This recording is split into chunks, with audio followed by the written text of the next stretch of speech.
Questions et commentaires, l'honorable député. The honourable member for Thérèse de Blainville. Thank you, Mr. Speaker. We're seeing something quite unprecedented today, and I hear the other side of the House asking questions about the kind of bungled sales tax, which was probably the last straw for the finance minister, who's stepping down.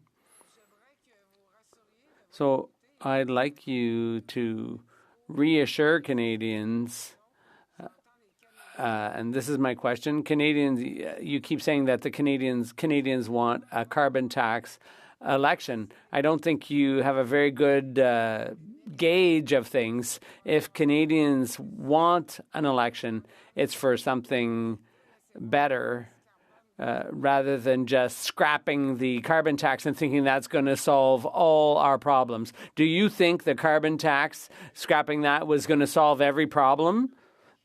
I appreciate our honourable colleague for her question and her thoughtfulness. I agree with her 1,000%. It's a bungled sales tax. It's a bungled tax on everything. It's a bungled program. The whole government's program for 9 long years has been an absolute mess. And so I agree with my honourable colleague in the assumption of her question. With respect to a carbon tax election, the carbon tax is literally a tax on everything, on gas, on home heating, on what it takes to grow the food, ship the food, sell the food. And it is a tax that immorally punishes the lowest income Canadians disproportionately.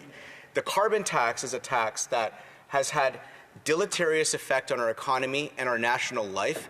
It has made us less competitive. The carbon tax is the source of why we have so much inflationary pressure on our goods and services in the marketplaces across the country today.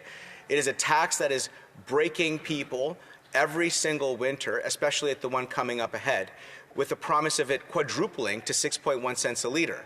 So when I hear, as the honourable member mentioned, our friends and neighbours around the country complaining about the costs of everything, the staggering debt that they have to pull themselves through just to be able to get through the next quarter, when I hear the anxiety and the desperation in the voices of our neighbours about how expensive everything is, it is the carbon tax that would lower that price and alleviate pressure on the lowest income Canadians and unleash our country's economic potential. I thank her very much for the question. Questions and comments? The Honourable Parliamentary Secretary, Government House Leader. Yes, Mr. Speaker, there was a great deal of misinformation in terms of what it is that the member just finished indicating. And let me put it to him in a different way. And I've put this challenge out before.